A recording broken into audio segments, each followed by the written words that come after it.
Hi everyone, welcome to my channel. December is the month for a festive mood of approaching New Year. Many European countries starting from mid-November get ready for Christmas celebrations and invite people to come to their Christmas markets. This weekend I'm exploring Munich and how it looks during such a magical season of the year. Let's enjoy the Bavarian culture and get inspired by the festiveness of the city. To get to Munich from Zurich is really easy. There are trains and buses going there. It takes you between 3–5 hours depending on transport. Train is faster but more expensive. Train return ticket costs 100 francs per person. But we found out that Flixbus has a connection from Zurich to Munich. The price for a return ticket is 35 francs. So we used this transport. It was convenient and with Wi-Fi on board. Our way was passing through Constance and the bus used the ferry to cross Obersee.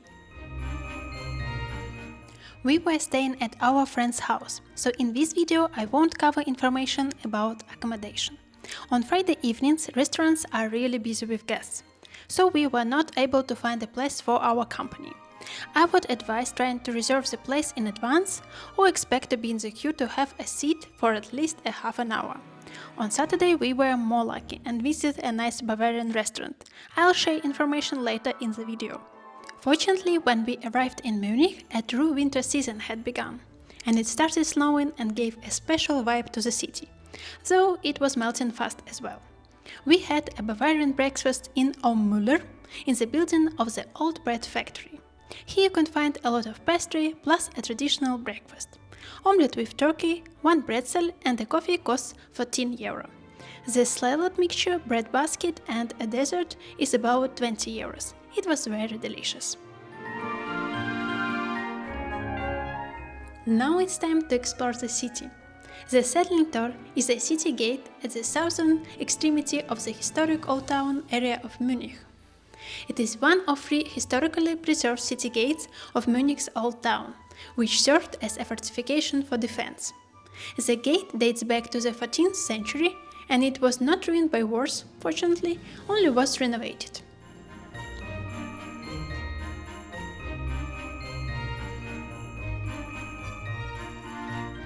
The Assam Church is a Baroque church in Munich. It was built by Assam brothers in the 18th century as their private church. The Assams bought 4 houses for their project. The southern house, built in the 16th century. One brother sculpted lavish exterior ornamentation as it was typical for the South German Rococo. The other brother painted interior frescoes. The 2 houses in the middle were demolished to build the church. The northern house became a priest's residence and also shows a Rococo facade. Due to public pressure, the brothers were forced to make the church accessible to the public.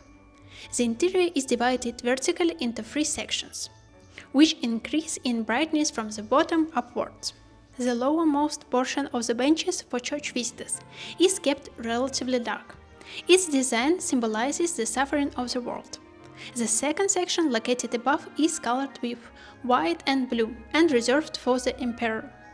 The uppermost portion of the indirect and hidden illuminated ceiling painting is dedicated to God and eternity.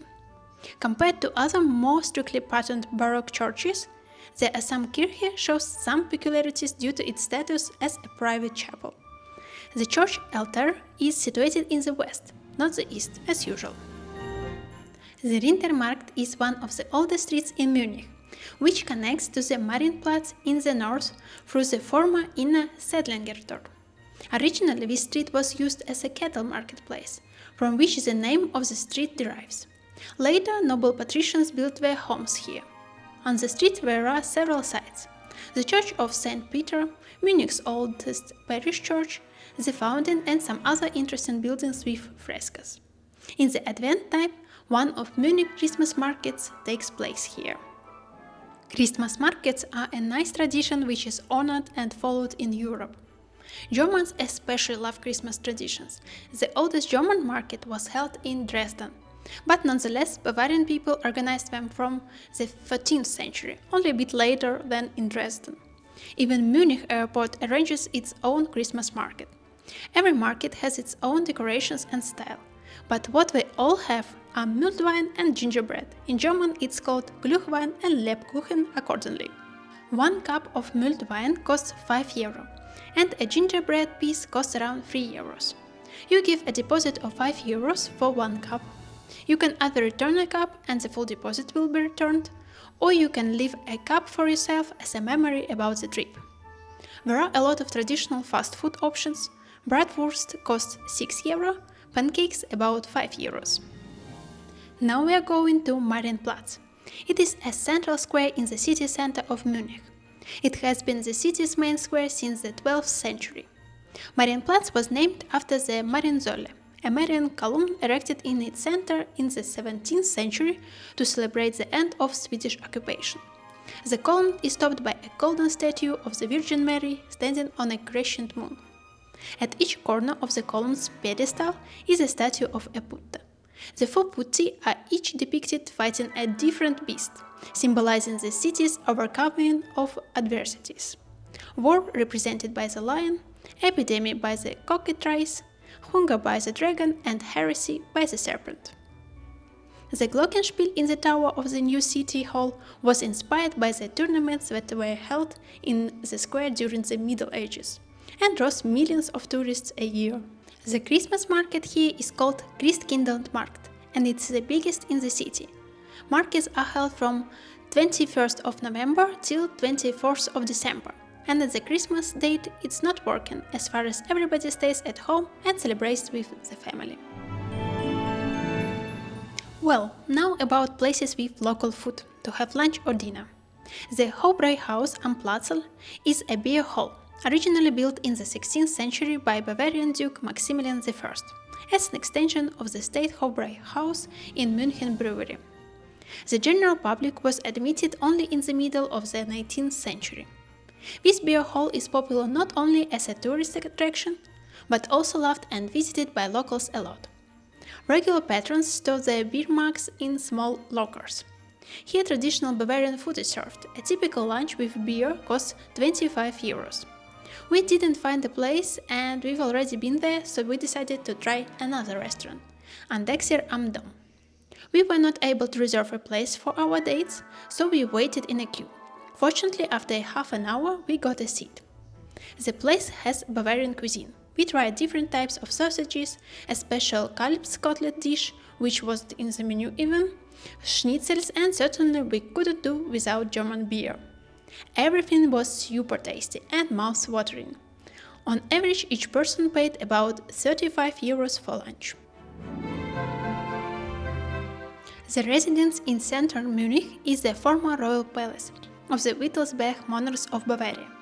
The Wittelsbach family, who ruled Bavaria from the 11th century until 1918, used this immense palace as their official residence and the seat of their government for over 400 years. The Residenz is the largest city palace in Germany and is today open to visitors for its architecture, room decorations, and displays from the former royal collections.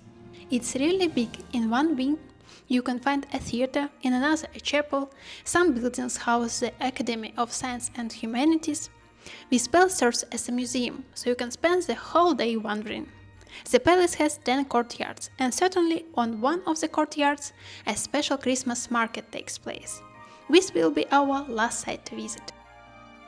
Guys, it would be interesting to hear from you. Do you like New Year and Christmas celebrations? And in what cities do you like Christmas markets most? Thank you for watching this video. I hope you enjoyed it. Please don't forget to subscribe and click the button like.